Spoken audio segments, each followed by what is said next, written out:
तो चलिए दोस्तों, इसमें हम जानेंगे कृषि के बारे में। सबसे पहले ये बताना चाहूंगा कि इसके पहले बहुत सारे वीडियो इसी विषय में, भूगोल के ही विषय में बन चुके हैं। अगर आपने उनको नहीं देखा है तो जाकर प्लेलिस्ट में देख लीजिए, जो कि बहुत ही नॉलेजेबल हैं। आपको वहां से बहुत सारे भूगोल के बारे में, खासकर क्लास 10 के बारे में बहुत सारे वहां पर पाठ के बारे में बताया गया है, बहुत ही विस्तारित ढंग से। तो आज हम बताएंगे कृषि के बारे में। सबसे पहले आपसे अनुरोध रहेगा कि इस वीडियो को भगाइएगा मत। क्या पता कि यहीं से के विषय में अमिताभ बच्चन आपसे क्वेश्चन पूछ दे तो आपसे 7 करोड़ चला जाएगा। तो ध्यान से बने रहिएगा शुरू से अंत तक हमारे साथ। तो चलिए स्टार्ट करते हैं। किसके बारे में? तो कृषि के बारे में। तो देखिए, कृषि के सबसे पहले क्या जान लेते हैं? परिभाषा जान लेते हैं। सबसे पहले किसी भी चीज को क्या जानते हैं? परिभाषा। तो देखिए, कृषि की परिभाषा जो है वो यह है कि कृषि आदिम युग से की जाने वाली जीविकोपार्जन के साथ साथ एक आर्थिक क्रियाकलाप है। यानी कि कृषि आज से नहीं बल्कि हमारे आदिम युग से की जा रही है। जब से हमारे आदिम पूर्वज थे उस समय से कृषि की जा रही है। तो कृषि क्यों करते थे हमारे आदिम पूर्वज? तो भोजन को प्राप्त करने के लिए। माना तो ऐसा जाता है कि कृषि जब नहीं हुआ करती थी तो भोजन का उनका जो साधन होता था वे जंतु से करते थे, जंतुओं को मार कर करते थे। लेकिन जैसे जैसे उनका विकास हुआ तो वे कृषि करने लगे और कृषि से भोजन प्राप्त करने लगे। और कृषि उनके लिए किस रूप में? तो एक जीवन निर्वहन साधन के रूप में उभर कर आया। लेकिन जैसे जैसे और विकास हुआ उनमें, मानवों में, तो वो कृषि को एक किस तरह? तो एक आर्थिक क्रियाकलाप के रूप में करने लगे। यानी कि कृषि के बदौलत क्या करने लगे? तो धन कमाने लगे। किससे? तो कृषि से। तो ये रहा कृषि की परिभाषा था। अब जानते हैं कि कृषि का भारत में क्या महत्व है, यानी कि भारत के अर्थव्यवस्था में, राष्ट्रीय आय में इसका क्या योगदान है।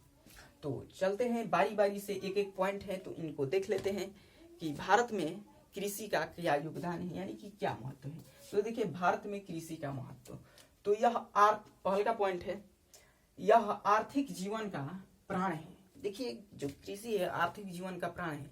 इससे हमें आर्थिक लाभ प्राप्त होता है। किससे? कृषि से। कृषि कर हम क्या करते हैं? आर्थिक लाभ कमाते हैं। अतः यह क्या है?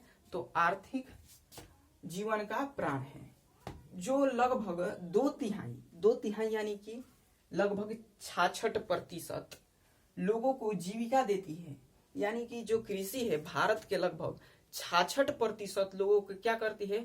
तो रोजगार मुहैया कराती है, यानी कि रोजगार देती है, रोजगार प्रदान करती है। क्या? तो कृषि। यह था क्या? तो पहला पॉइंट। ठीक, अगला पॉइंट है, यह विशाल जनसंख्या को भोजन प्रदान करती है। जो कृषि है यह हमारी भारत की बहुत ही विशाल जनसंख्या है, तो इसको क्या करती है? तो भोजन प्रदान करती है। ठीक, अगला पॉइंट है, यह उद्योगों को कच्चा माल प्रदान करती है। देखिए, भारत में ऐसे बहुत सारे उद्योग हैं जो कृषि पर आधारित हैं।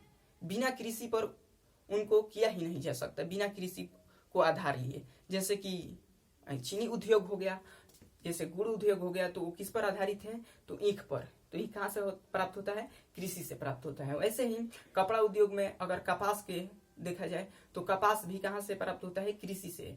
तो कृषि का उद्योगों में कच्चा माल प्रदान करने में इनका बहुत ही बड़ा योगदान है, उद्योगों में। ठीक ना। अगला है,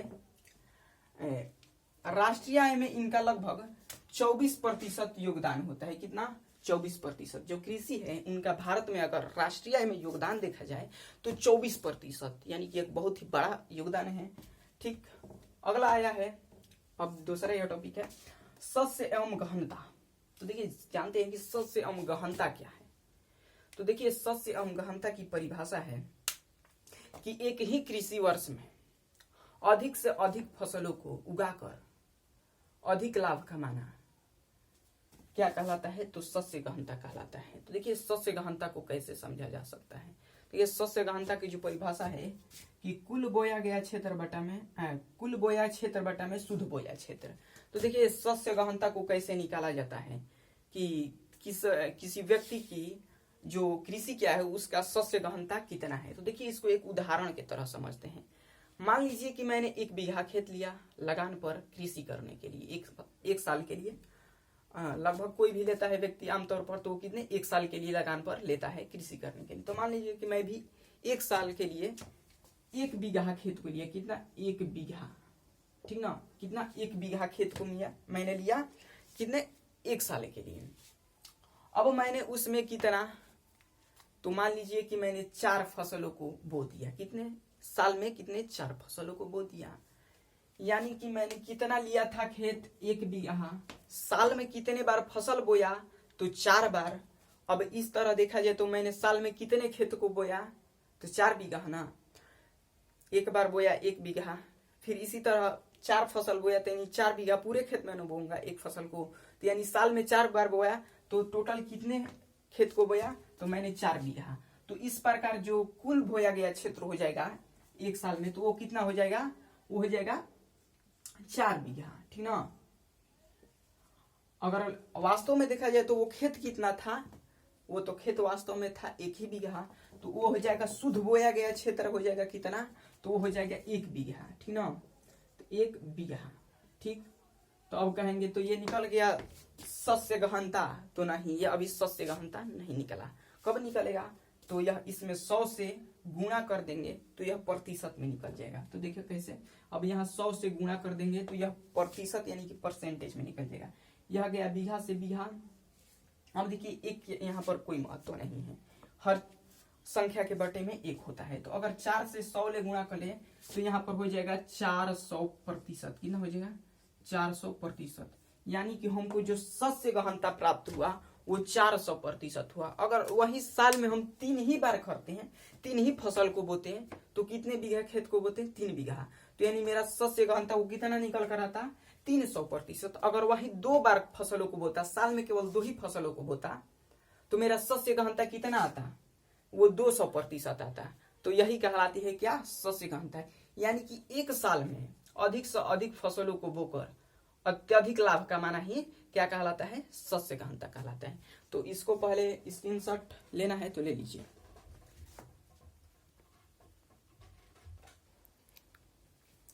तो आइए दोस्तों अब जानते हैं कृषि के प्रकार के बारे में, कि कृषि कितने प्रकार की होती है। तो देखिए कृषि के प्रकार हैं जो देखते हैं, पहले है प्रारंभिक जीविका कृषि और गहन जीविका कृषि, वाणिज्य कृषि या व्यापारिक कृषि, इसी प्रकार की होती है रोपण की कृषि। तो चलते हैं इनको बारी बारी से देख लेते हैं। देखिए प्रारंभिक जीविका कृषि, तो देखिए देखने से ही पता चलता है जीविका कृषि यानी कि ऐसी कृषि हमेशा जीवन निर्वहन के लिए ही की जाती थी। और कब से, तो यह प्रारंभिक दौर में यानी आदिम युग से ही की जा रही है। तो इसको करने के लिए परंपरागत यानी जो पहले के दौर में औजारों का प्रयोग किया जाता है, जैसे कि कुदाल का, खुरपी का और लकड़ी का हल जो होता है, ऐसे ही परंपरागत औजारों का प्रयोग कर इस कृषि को किया जाता था। किसको, तो प्रारंभिक जीविका कृषि को। तो इसमें क्या होता था, परंपरागत जो औजार होते थे उनसे खेतों की जो जुताई होती थी अच्छी तरह से नहीं होती थी, इसलिए फसल जो होता था बहुत ही कम मात्रा में होता था, जिससे धन नहीं कमाया जा सकता, आर्थिक लाभ नहीं कमाया जा सकता था। इसलिए इसके द्वारा केवल जीवन निर्वहन ही किया जा सकता था। तो इसलिए इसका नाम पड़ा प्रारंभिक जीविका कृषि। यह आदिम युग से की जा रही है और आज भी आदिवासी इलाकों में इस कृषि को किया जाता है। जैसे कि देखिए झूम कृषि, इसी कृषि को किस नाम से जाना जाता है, तो झूम कृषि के नाम से, पामलू कृषि के नाम से और दीपा कृषि। देखिए झूम कृषि है जो आज भी जो उत्तर पूर्व के जो राज्य हैं, जैसे कि मणिपुर है, असम है, मेघालय है और नागालैंड, ऐसे राज्यों में इस कृषि को झूम कृषि के नाम से जाना जाता है। मणिपुर में इसे पामलू कृषि के नाम से जाना जाता है और अंडमान निकोबार में इसे दीपा कृषि के नाम से जाना जाता है। किस कृषि को, तो प्रारंभिक जीविका कृषि को। अगला है गहन जीविका कृषि। तो देखिए गहन जीविका कृषि है, देखिए इस कृषि को वैसे इलाकों में किया जाता है जहां पर जनसंख्या का, जिस भूमि पर जनसंख्या का भार अधिक होता है, यानी कि जहां पर अधिक जनसंख्या होती है। इस कृषि का मुख्य लक्ष्य होता है कि कम क्षेत्र में अधिक उत्पादन कर लें। जनसंख्या अधिक है इसलिए जनसंख्या का भरण पोषण हो सके, इसलिए कम क्षेत्र में अधिक उत्पादन कर लें। तो देखिए इसकी एक मुख्य विशेषता है भारत में कि यह गहन जीविका कृषि है, वह देश में सबसे अधिक मात्रा में की जाती है। इन तीनों में देखा जाए तो सबसे अधिक कौन सी कृषि की जाती है, तो गहन जीविका कृषि। गहन जीविका कृषि का मुख्य जो खाद्य फसल है वो धान होता है, ठीक ना। देखिए इसके साथ समस्या क्या है कि यह वैसे इलाकों में किया जाता है जहां पर जनसंख्या अधिक बढ़ रही है, और कितना भी अधिक किया जाता है वो केवल जनसंख्या को भरण पोषण करने में ही उसकी खपत हो जाती है, वो अनाजों की खपत हो जाती है। इसलिए इसे भी क्या कहते हैं, जीविका निर्वहन कृषि। गहन जीविका कृषि को क्या कहते हैं, तो जीविका निर्वहन कृषि कहते हैं, ठीक है। अगला है वाणिज्य कृषि। देखिए वाणिज्य कृषि पढ़ने से नहीं पता चल रहा है, इसका दूसरा नाम है क्या, तो व्यापारिक कृषि। देखिए व्यापारिक कृषि जैसे ही कहें आप लोगों को समझ में आ गया होगा कि व्यापारिक कृषि का अर्थ क्या होगा। तो देखिए इस कृषि को खास तौर पर इसका मुख्य उद्देश्य होता है व्यापार करना। इसमें उच्च तकनीकों का उपयोग किया जाता है और अधिक से अधिक निवेश किया जाता है ताकि अधिक से अधिक इससे लाभ कमाया जा सके। किस कृषि में, तो वाणिज्य कृषि में। देखिए वाणिज्य कृषि में कृषि की तरह ही होती है एक क्या, तो रोपण कृषि। क्या होती है, रोपण कृषि। वाणिज्य यानी कि व्यापारिक कृषि की तरह होती है कौन, रोपण कृषि। रोपण कृषि के जैसे जान ले इसके फसलों को, तो आ जाएगा चाय आ जाएगा, कॉफी आ जाएगा, गन्ना आ जाएगा, रबड़ आ जाएगा, केला आ जाएगा, यानी इससे व्यापार किया जाता है। इन सब चीजों से व्यापार किया जाता है। तो ये हो गए किसके उदाहरण, व्यापारी या फिर रोपण कृषि के फसल के उदाहरण है, ठीक ना। आगे चलते हैं, अब जानते हैं ऋतु के अनुरूप बोई जाने वाली फसल। देखिए भारत में मुख्य तौर पर ऋतु के अनुसार देखा जाए तो 3 प्रकार की फसलें बोई जाती हैं। कितने प्रकार की, तो 3 प्रकार की। कौन कौन, तो खरीफ है, रबी है और जयाद है। तो जान लेते हैं कि यह कब से कब बोई जाती है और इन जो फसल है, फसल के प्रकार है, इनके उदाहरण क्या है तथा यह किस ऋतु में बोई जाती है। तो देखिए पहला है खरीफ फसल। क्या है, खरीफ फसल। तो देखिए खरीफ फसल है, देख लेते हैं इसको पहले उदाहरण देख लेंगे तो थोड़ा सहूलियत होगा इनको समझने में। देखिए तो खरीफ फसल के अंतर्गत आते हैं, चावल आता है जो कि अभी बोया जाएगा, आ गया है ना जून आ गया है तो मानसून प्रारंभ हो गया है। तो अब जून जुलाई से बोना प्रारंभ हो जाता है क्या, खरीफ फसल। तो चावल इसके अंतर्गत आ जाएगा, बजरा आ जाएगा, जूट आ जाएगा, कपास आ जाएगा। तो यह कब बोया जाता है, तो जून जुलाई में बोना प्रारंभ कर दिया जाता है। और कब काट लिया जाता है, तो इसको अक्टूबर से नवंबर तक इसको काट लिया जाता है। किस फसल को, तो खरीफ फसल को। अगला जो फसल है वो है रबी फसल। क्या है, रबी फसल। देखिए खरीफ फसल को कब बोया जाता है, तो वर्षा की ऋतु में। देखिए यह धान से भी समझ सकते हैं, चावल जो धान की खेती है कब होती है, बरसात में, क्योंकि उसको अधिक वर्षा की जरूरत होती है। तो यहाँ से समझ सकते हैं कि खरीफ फसल कब होती है, तो वर्षा ऋतु में होती है। चावल से समझ सकते हैं हम लोग, क्योंकि आमतौर पर भारत में देखे जाए तो मुख्य तौर पर चावल का ही उत्पादन होता है। तो चावल का कब उत्पादन किया जाता है, कब उसका फसल को लगाया जाता है, तो वर्षा ऋतु में, क्योंकि उसको पानी की अधिक आवश्यकता पड़ती है, ठीक ना। आगे चलते हैं रबी फसल। क्या है, रबी फसल। तो रबी फसल के पहले उदाहरण को देख लेते हैं। तो देखिए रबी फसल में सबसे मुख्य तौर पर आता है गेहूं, जौ, चना, सरसों, मटर। देखिए गेहूं तो सभी जानते हैं कि रबी फसल का अंतर्गत आते हैं। तो देखिए गेहूं का जो पड़ोसी है वो जौ है, वो भी साथ ही बोया जाता है। साथ ही साथ चना उसी दिन में बोया जाता है। चना का उसी समय नो हम लोग बोलते हैं, उसी को नो जब गेहूं बोया जाता है तो गेहूं का भी हो रहा होता है और चना का, यानी कि उसी समय जब गेहूं बोया जाता है उसी समय चना भी बोया जाता है, तभी न हो रहा झोल कर हम लोग खाते हैं, ठीक ना।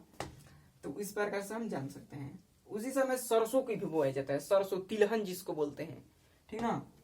मटर तो इस किसके अंतर्गत आ जाएंगे, तो रबी फसल के अंतर्गत। देखिए रबी फसल को जो अवधि होती है बोने की और काटने की, उसको नवंबर तक इसको बो दिया जाता है, अक्टूबर तक प्रारंभ हो जाता है और नवंबर तक इसको बो दिया जाता है।